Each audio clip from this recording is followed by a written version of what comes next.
जय हिंद दोस्तों। स्वागत है आपका अपने YouTube चैनल आउटकम इंस्टीट्यूट पर। और आज हम अपने नए चैप्टर की शुरुआत करेंगे जिसका नाम है मिक्सचर एंड एलिगेशन। मिक्सचर को कहते हैं मिश्रण या शुद्ध भाषा में कहें तो मिलावट। पहले हम इनके बारे में कुछ बेसिक बातें सीखेंगे, उसके बाद अपने क्वेश्चनों की तरफ बढ़ेंगे। ये मिक्सचर एंड एलिगेशन एक ऐसा चैप्टर है कि ये हमारा मैथ्स के 6-7 चैप्टर में यूज़ होता है। तो ये बहुत ही प्यारा कंसेप्ट है। ये काफ़ी अच्छे सवालों को भी बहुत ही ईजी वे में सॉल्व करा देता है। इस चैप्टर को शुरू करने से पहले मैं आपको एक छोटी सी इसके बारे में कहानी समझा देता हूँ कि ये चैप्टर किस पर बेस्ड है, फिर हम इसके क्वेश्चनों की तरफ बढ़ेंगे। ये जो चैप्टर बना है हमारा, ये चैप्टर बना है हमारा जो बेईमान लाला होते हैं उनके लिए, और मिलावटी दूधिया जो दूध में पानी मिलाते हैं दबा के। अब ऐसा मान लो कि आपके गाँव बस्ती में कोई दुकानदार होगा, कोई लाला। तो भाई एक लाला था, वो इतना चालाक लाला था कि अपने पास वो प्रत्येक सामान की दो वैरायटी रखता था, एक सस्ती वाली और एक महंगी वाली। तो हुआ क्या, उसके पास एक कस्टमर आता है, कहता भाई दाल दिखाओ।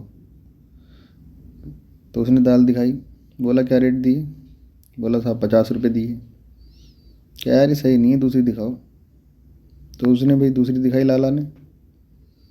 जब लाला ने दूसरी दाल दिखाई तो दूसरी दाल में का प्राइस पूछा उससे। तो उसने कहा ये कितने रुपए दिए? बोला 70 रुपये दिए। क्या अच्छा यार ये महंगी है भाई। तो इसी बात पे ग्राहक ना सस्ती वाली दाल ले पाया और ना महंगी वाली दाल ले पाया और चला गया। लाला इस बात से परेशान कि यार ना तो इसने सस्ती वाली ली ना इसने महंगी वाली ली। तो लाला का माथा ठनका और उसने अपने चेले से कहा कि दोनों दालों के कट्टे उठा के लेके आ, अभी करते हैं इसका तिकड़मबाजी। तो लाला ने क्या काम किया, एक कट्टा मंगवाया,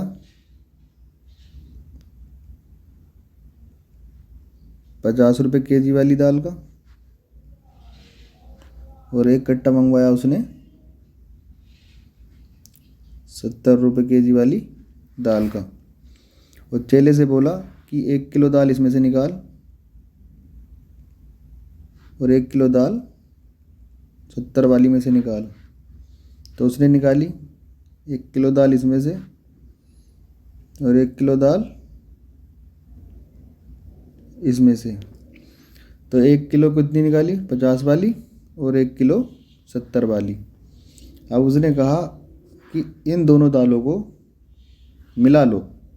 उसने मिला दिया। जब उसने दोनों दालों को मिलाया तो उसने कितने रुपए का माल मिलाया? 70 रुपये प्लस 50 रुपये। तो उसने माल मिला दिया 120 रुपये का। कितने किलो माल मिलाया उसने? 1 किलो ये वाली दाल मिलाई थी और 1 किलो ये वाली दाल मिलाई थी। तो उसने दाल मिलाई 2 किलो। तो इससे हमने इसको डिवाइड किया तो कितने प्राइस आया? 60 रुपये। अब लाला बोला कि अब बेच दे, कि अब ना तो ये 50 की रही और ना ही रही 70 की। अब 60 रुपये में कोई भी कस्टमर हमारा वापस नहीं जाएगा। तो ये क्या निकाली हमने? एक एवरेज वैल्यू जो हमने मिलावट करके निकाली, ये होती है हमारी एवरेज वैल्यू। समझते हैं इसे आगे किसको हम कैसे यूज़ करेंगे। सपोज दैट हमारे पास एक ए वस्तु है, बी हमारे पास दूसरी प्रकार की वस्तु है। ये क्या है? हमारा प्राइस है, वैल्यू है या मूल्य है। फिर ये हमारे पास क्या है बीच में जिसको हम रखेंगे? ये हमारे पास आई एवरेज वैल्यू, जो हमने वहाँ से फाइंड आउट करके अभी आपको बताया था कि हमने इन दोनों को मिक्स करके जो एवरेज वैल्यू बनाई उसको हम कहाँ रखते हैं, उसको हम मिडिल में रखते हैं। फिर क्रॉस इनको माइनस करना है, यहाँ पे माइनस करके इन दोनों से बी से सी या सी से बी, ए से सी या सी से ए माइनस करने के बाद यहाँ पे लिखते हैं। तो ये वाली वैल्यू आई हमारी ए की और ये वैल्यू आई हमारे बी की। इसको क्या कहते हैं, इसको कहते हैं मात्रा का अनुपात। जो भी हमारी मात्रा निकल के आई हो, और जो है हमने यहाँ पे चित्र बनाया है, इसको कौन सा मेथड बोलते हैं, इसको बोलते हैं हम एलिगेशन मेथड।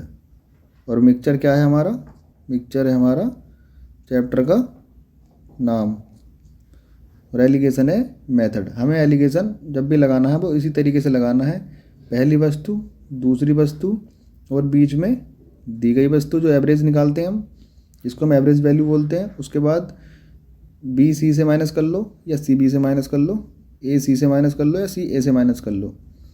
इस एलिगेशन को लगाते समय हमें एक चीज़ और ख़ासकर ध्यान रखनी होती है, जो ये मिडिल वाली वैल्यू होती है, मिडिल वाली वैल्यू जो ऊपर ए और बी दिए गए हैं इनमें एक से छोटी रहेगी हमेशा और एक से बड़ी रहेगी, तभी वो हमारी एक्चुअल मिडिल वैल्यू रहेगी। फिर दूसरी बात, जो हमारी ये एवरेज वैल्यू होती है जो सी है, ये किस पर होती है, ये हमेशा नो प्रॉफिट और नो लॉस पर रहती है। ना इसमें कोई लाभ होना चाहिए और ना इसमें कोई हानि होनी चाहिए। बीच वाली जो हमारी वैल्यू आती है हमेशा बेस वैल्यू होती है। समझेंगे हम इसको क्वेश्चन में, और वहाँ पे आपको बहुत ही आसान तरीके से इसे समझ पाओगे। तो आइए बढ़ते हैं अपने क्वेश्चनों की तरफ और समझते हैं। पढ़ते हैं क्वेश्चन को। एक दुकानदार 20 रुपये प्रति किलो वाले अनाज को 30 रुपये प्रति किलो वाले अनाज के साथ किस अनुपात में मिलाए ताकि मिश्रण 26 रुपये प्रति किलोग्राम हो जाए। अब जो ये मिश्रण है वो क्या चीज़ है, 26 प्रति किलोग्राम, ये हमारी एक एवरेज वैल्यू है। तो हमारे पास एक क्या था, 20 रुपये किलो वाला अनाज था, दूसरा हमारा 30 रुपये किलो वाला अनाज था। अब हमारे पास इन दोनों को मिला के एवरेज वैल्यू कितनी दे रखी है, 26 रुपये पर किलो दे रखी है। हमें क्रॉस साइन लगाना है, यहाँ पे क्रॉस लगाना है। अब मैंने बताया 30 में से 26 माइनस करें, कितना आया 4। यहाँ 26 में से 20 को माइनस करें, कितना आया 6। अब ये हमारे पास क्या आया, क्वांटिटी का रेशियो, इसे कहते हैं मात्रा का अनुपात। ये हमारे पास आया मात्रा का अनुपात। इसको कैंसिल करेंगे, हम छोटा कर सकते हैं इसको, 2 2 जा 4, 2 3 जा 6, तो कितना निकल गया हमारे पास 2:3। ये हमारे पास अनुपात निकल के आ गया कि उसने 2 के अनुपात में मिलाई 20 वाली और 3 के अनुपात में मिलाई 30 वाली। उम्मीद करता हूँ भाइयों उस कहानी से आपको ये मेथड समझ में आया होगा, और सवाल भी आप ये इजी से कर सकते हैं। इनमें कुछ नहीं है, बस आपको एक एवरेज वैल्यू पता करनी है। एवरेज वैल्यू हमें क्या रखनी है, जो मैंने आपको कहानी में समझाया। मिक्सचर होता क्या है, इसके अंदर एक से एक बेहतरीन सवाल है, और जैसे जैसे हमारी क्लास आगे बढ़ेगी एक से एक बेहतरीन कंसेप्ट कराऊंगा जो दिल खुश कर देंगे। एक से एक बेहतरीन सवाल है। तो आइए बढ़ते हैं अपने नेक्स्ट क्वेश्चन की तरफ। पढ़ते हैं क्वेश्चन को। एक दुकानदार 20 रुपये किलो वाले चावल को 28 रुपये किलोग्राम वाले चावल के साथ किस अनुपात में मिलाए जिससे कि मिश्रण का विक्रय मूल्य 30 रुपये प्रति किलोग्राम हो जाए, जबकि वह 20% का लाभ कमाता है। तो हमारे पास ए वैल्यू कितनी दे रखी है, एक ए है एक बी है। ए हमारे पास है 20 रुपये पर केजी और बी है हमारे 28 रुपये पर केजी। और हमारे पास एवरेज वैल्यू कितनी दे रखी है, जिससे कि मिश्रण विक्रय मूल्य 30 रुपये प्रति केजी हो जाए। अब यहाँ पे देखो, यहाँ पे क्या दे रखा है हमें, विक्रय मूल्य एसपी दे रखा है यहाँ पे। और मैंने आपको समझाया था जो एवरेज वैल्यू रहती है हमेशा वो क्या रहती है, नो प्रॉफिट नो लॉस पर। तो हमें यहाँ पे क्या पता होना चाहिए, हमें यहाँ पे उसकी सीपी कॉस्ट प्राइस निकालना है, ना कि हमें एसपी, क्योंकि हमें यहाँ बेस वैल्यू निकालनी है और उसने कहा 20% का लाभ कमाता है, तो उसने 20% का लाभ कमाया तभी तो 30 रुपये बने। तो हम यहाँ समझेंगे हम CP कैसे निकालेंगे। जो हमारे पास 20% दे रखा है, परसेंट को हम हमेशा 100 में रखते हैं, 20, 100 का हमने नीचे परसेंट का 100 लिखा, इसको हमने कैंसिल किया, कितना है 1/5। ये नीचे वाली वैल्यू क्या होती है, हमेशा CP होती है। ये 1 रुपये का प्रॉफिट है। अगर हम 5 रुपये की चीज़ 1 रुपये के प्रॉफिट के साथ बेचते हैं तो SP कितना हो जाएगा हमारा, 6 SP हो जाएगा। अब हमारे पास क्या वैल्यू निकल के आई, हमारे पास वैल्यू निकल के आई 6/5। ये है हमारा CP और ये है हमारा SP। मैंने आपको रेशियो एंड प्रोपोर्शन के अंदर CP और SP समझाया था कि जो प्रॉफिट और लॉस होता है वो कॉस्ट प्राइस पे यानी क्रय मूल्य पर होता है, और जो डिस्काउंट या बट्टा होता है वो हमेशा MRP पे होता है। अब हमें यहाँ पे SP की वैल्यू कितनी दे रखी है, SP की वैल्यू दे रखी है हमें 30। ये दे रखी है हमें SP, विक्रय मूल्य 30 रुपये किलोग्राम हो जाता है। तो जब हमें SP की वैल्यू दे रखी है कितनी, 6 की 30 तो 1 की 5, इस 5 को हम CP निकालने के लिए इसमें मल्टीप्लाई करेंगे तो CP कितना आएगा हमारा 25। तो हमारे पास एवरेज वैल्यू आ गई 25, नो प्रॉफिट नो लॉस वाली। तो अब हम इसको रखेंगे 25 को यहाँ पे, जो हमारी एवरेज वैल्यू है, ना तो इस पर प्रॉफिट है और ना लॉस है। इसको माइनस करेंगे क्रॉस में, 28 में से 25 का कितना बचा, 3 बचा, 25 में से 20 का कितना बचा, 5। तो हमारे पास क्या क्वांटिटी की रेशियो आई, 3:5। ऑप्शन नंबर B ये हमारा आंसर है। उम्मीद करता हूँ भाइयों दोनों ही क्वेश्चन आपको समझ में आए होंगे। तो आइए बढ़ते हैं अपने नेक्स्ट क्वेश्चन की तरफ और समझते हैं अपना अगला क्वेश्चन। पढ़ें क्वेश्चन को। एक कार्यशाला में 60 तकनीकी विशेषज्ञों का मासिक औसत वेतन 1200 रुपये है, गैर तकनीकी विशेषज्ञों का मासिक वेतन 600 रुपये है। यदि इस कार्यशाला में सभी कर्मचारियों का औसत मासिक वेतन 800 रुपये है तो बताइए इस कार्यशाला में कितने कर्मचारी हैं। हमारे पास टेक्नीशियन के दे रखे हैं 1200 रुपये, नॉन टेक्नीशियन दे रखे हैं 600 रुपये और उनकी एवरेज वैल्यू भी दे रखी है 800 रुपये। समझते हैं हमारे पास क्या क्या दे रखा है। एक हमारे पास टेक्नीशियन भी दे रखे हैं और एक तरफ क्या है नॉन टेक्नीशियन। कितना है टेक्नीशियन का 1200 रुपये और गैर तकनीक का कितना वेतन है 600 रुपये और इनका एवरेज कितना है 800 रुपये। हमारे पास तीनों वैल्यू दे रखी हैं, तीनों वैल्यू हमारे पास दे रखी हैं, लेकिन हमारे पास टेक्नीशियन कितने दे रखे हैं 7। ये हमारे पास 7 दे रखे हैं और ये हमारे पास नॉन टेक्नीशियनों की संख्या हमें पता नहीं है कितने हैं हमारे पास। तो हम यहाँ से पहले इनका रेशियो निकालेंगे, जो हम करते हैं 800 600 200 माइनस किया तो हमने 12 में से 800 माइनस किया कितना आया 400। इसको हमने कैंसिल किया तो रेशियो आया 1:2 का। हमारे पास जब 1:2 का रेशियो आया तो हमारे पास 1 की वैल्यू कितनी दे रखी है, 1 की वैल्यू दे रखी है हमें 7। जब 1 की वैल्यू 7 है तो 2 की वैल्यू कितनी होगी 14। तो हमारे पास तकनीकी कितने हैं 7 हैं, तो नॉन टेक्नीशियन कितने हैं 14। हमसे पूछा इस कार्यशाला में कितने कर्मचारी हैं, टोटल बताने हैं। तो 60 टेक्नीशियन प्लस 14 नॉन टेक्नीशियन, तो टोटल कितने कर्मचारी हमारे पास 21 कर्मचारी। क्योंकि 60 टेक्नीशियन है और टेक्नीशियन का रेशियो कितना आया 1:2। तो टेक्नीशियन का भैया 1 रेशियो है, 1 की वैल्यू 7 है तो 2 की वैल्यू कितनी होगी 14 होगी। दोनों को ऐड किया हमने तो हमारे पास टोटल एम्प्लॉय आए 21। और आगे चलेंगे और बेहतरीन समझ में आएगा। बढ़ते हैं अपने नेक्स्ट क्वेश्चन की तरफ। एक विद्यालय में 600 विद्यार्थी हैं, सभी लड़कों की औसत आयु 12 वर्ष है, सभी लड़कियों की औसत आयु 11 वर्ष है, जबकि इस विद्यालय में सभी विद्यार्थियों की औसत आयु 11 वर्ष 9 महीने है। तो बताइए इस विद्यालय में कितनी लड़कियां हैं। एक कॉलेज है, उसके अंदर क्या है 600 स्टूडेंट हैं, सभी लड़कों की औसत आयु, अब हम लिखेंगे बॉय की कितनी है 12 वर्ष है, और सभी लड़कियों की कितनी है 11 वर्ष है। अब कहा गया जबकि इस विद्यालय में सभी विद्यार्थियों की औसत आयु, यानी कि लड़कों की और लड़कियों की दोनों को मिला के तो टोटल स्टूडेंट हुए, उनकी कितनी है 11 वर्ष और 9 महीने हैं। जब तो बताइए इस विद्यालय में कितनी लड़कियां हैं, इसके अंदर हमें लड़कियां बतानी है कितनी हैं।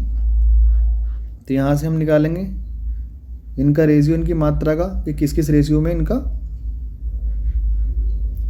लड़के और लड़कियां किस किस रेशियो में हैं। तो यहाँ से हमने 11 9 से माइनस किया, कितना आया 9 मंथ, यहाँ से 12 साल और 11 साल 9 महीने, तो कितना आया 3 माह। हमने इसको कैंसिल किया 3, तो रेशियो कितना आया हमारे पास 3 और 1 का, कि 3 के रेशियो में कौन है लड़के हैं और 1 के रेशियो में लड़कियां हैं। और इसके बराबर हमें क्या दे रखा है, इस 4 की वैल्यू दे रखी है हमें 600, क्योंकि टोटल विद्यार्थी 600 दे रखे हैं, तो 3:1 है, तो 4 का अनुपात कितना होगा, 4 बराबर कितना 600, तो 1 बराबर कितना आएगा 4 पंजे 20 0, तो 1 की वैल्यू कितनी है हमारे पास 150। तो हमसे पूछा है कि बताइए इस विद्यालय में लड़कियां कितनी हैं। तो लड़कियां कितने रेशियो में हैं, 1 के रेशियो में है, और 1 की वैल्यू कितनी है 150। तो हमारे पास लड़कियां कितनी हैं 150, और लड़के पूछता तो कितने होते 150 के मल्टीप्लाई 3 से कर देते, कितने होते 450। तो भाई ये दोनों क्वेश्चन आपको समझ में आए होंगे, और पिछले 2 क्वेश्चन भी समझ में आए होंगे।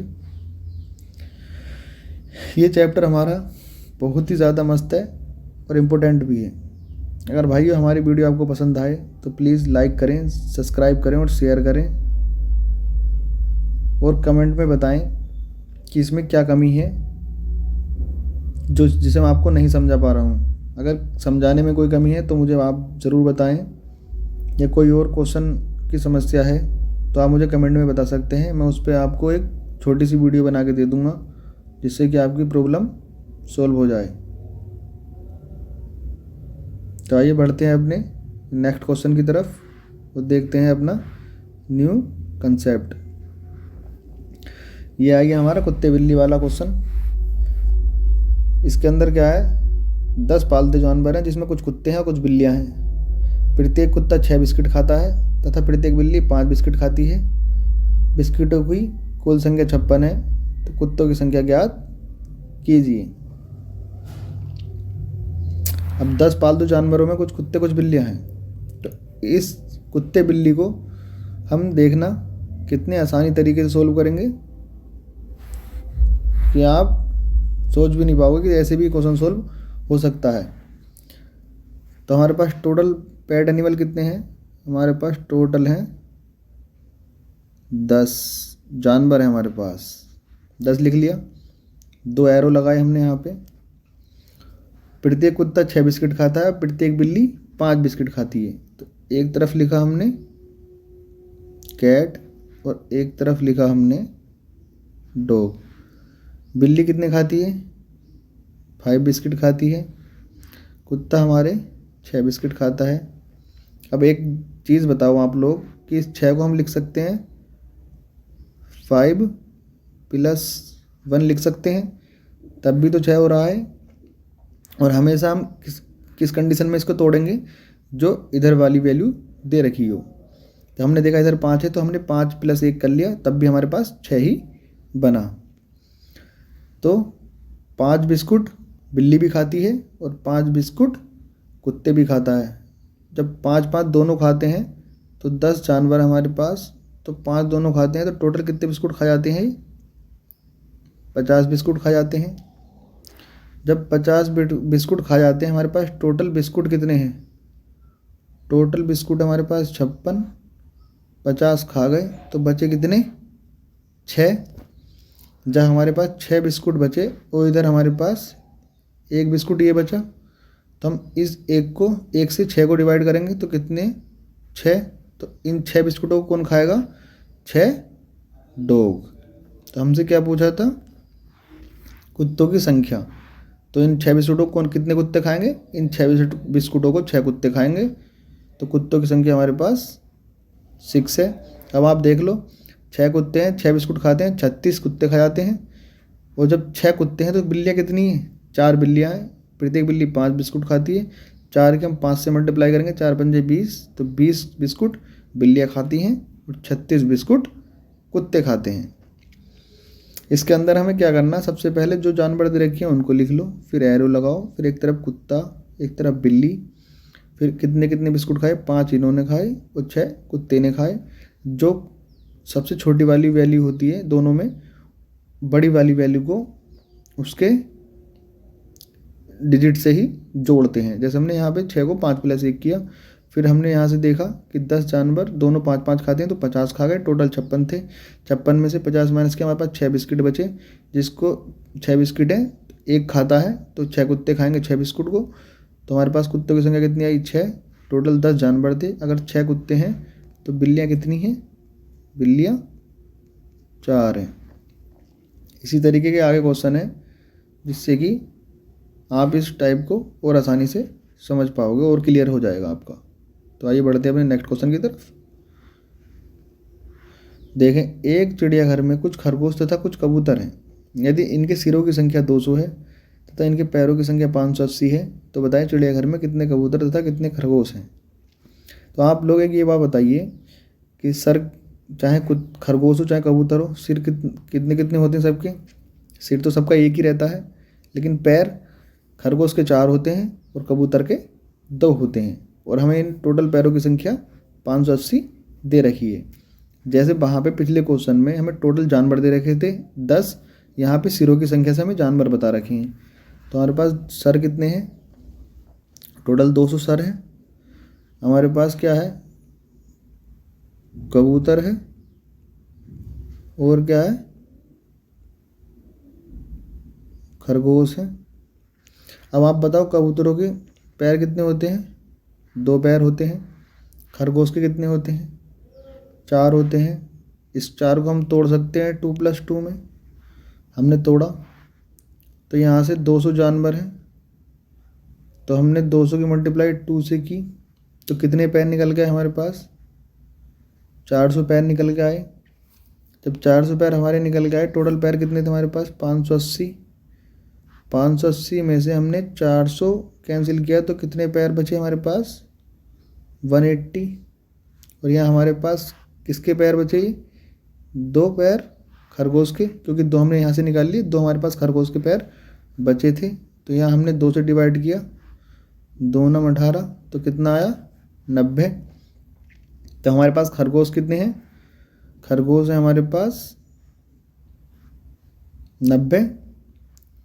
और कबूतर कितने हैं? 200 में से 90 गए तो कबूतर हमारे पास 110 कबूतर हैं और 90 खरगोश हैं। Option number B.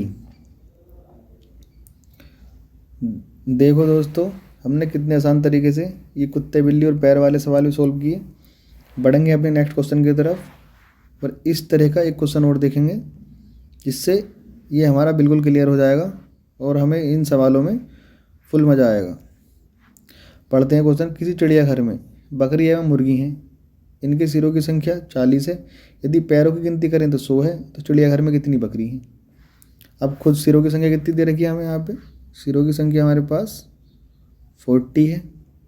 हमने एरो लगाए, एक तरफ बकरी है और दूसरी तरफ मुर्गी है। हमें पता है मुर्गी के कितने पैर होते हैं?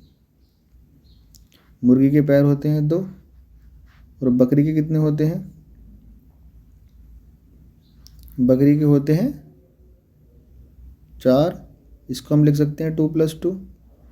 हमने लिखा, यहाँ से हमने इस 2 की मल्टीप्लाई की इस 40 से, कितना आया हमारे पास? 80। हमें टोटल पैर कितने दे रखे थे? 100। कितने बचे हमारे पास? 20 बचे। ये किसके बचे होंगे? बकरी के बचे होंगे। तो हमने इस 2 से कैंसिल किया तो हमारे पास बकरी कितनी आई? 10 बकरी। और 40 सिर हैं जिसमें से 10 बकरी हैं। तो हमसे अगर पूछता कि मुर्गी कितनी है, तो मुर्गी कितनी होती? मुर्गी 30 होती। तो दोस्तों उम्मीद करता हूँ कि आप क्वेश्चन समझ में आया होगा। और आप देखना, ये वाला जो कंसेप्ट मैंने सिखाया है आपको बकरी मुर्गी वाला, ये हमारा सिंपल इंटरेस्ट के क्वेश्चन को कितनी आसानी से सोल्व करेगा। और एलिगेशन के जो भारी से भारी क्वेश्चन हैं, जो मैं मिक्सचर एलिगेशन पढ़ा रहा हूँ, मिक्सचर ये, इसके भी कुछ ऐसे क्वेश्चन हैं अगले उसमें कि आपको बहुत ईजी वे में सोल्व कर देगा। ये मैंने इसलिए यहाँ पे कंसेप्ट कराया है क्योंकि इस पे बेस्ड है अगले क्वेश्चन। और आप देखना कितने बड़े बड़े क्वेश्चन हम कितने बेहतरीन तरीके से सोल्व करेंगे, जिसमें हम उल्टा सीधा एलिगेशन लगा के फंस जाते हैं। हमें ये देखना है कि एलिगेशन किस तरह के सवालों में लगाना है और ये वाला मेथड किस तरह के सवालों में लगाना है, जिससे हम अपने सवालों को बहुत ही आसानी के साथ सोल्व करके आगे बढ़ें और अपने एग्ज़ाम को क्रैक करके जॉब लें। तो दोस्तों मिलते हैं अपनी नेक्स्ट क्लास में। जय हिंद।